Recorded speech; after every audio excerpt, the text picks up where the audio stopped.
Assalomu alaykum hammaga. Bugun sizlar bilan o'zim yasagan inkubator haqida gaplashamiz. Xudo xolisa eng asosiy joyiga kelganman. O'sha kunlar qo'shdi, namli tushib ketdi, ventilyator ishlayapti. Xo'p, termoregulyator, relay, bir bola hammasi ishlayapti. Xudo xolisa inshaalloh. Hoppog'i.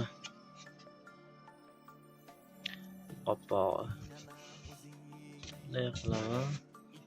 Chotki yopiladi. Mana o'sha oson bo'ladigan narsa. Xudo xolisa tuxumlar qo'yyapman. 15 ta. O'sha mana gradus ko'tarilyapti. Xudo xolisa shu bilan 21 kundan keyin inkubatorimizdan jo'jalarni olgan holatimizda video qilishlik nasib qilsa inshaalloh.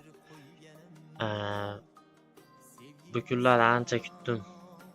Ancha mehnat, uxlamaslik, sabr, xarajat tepasiga oyna qo'yib qo'yganman.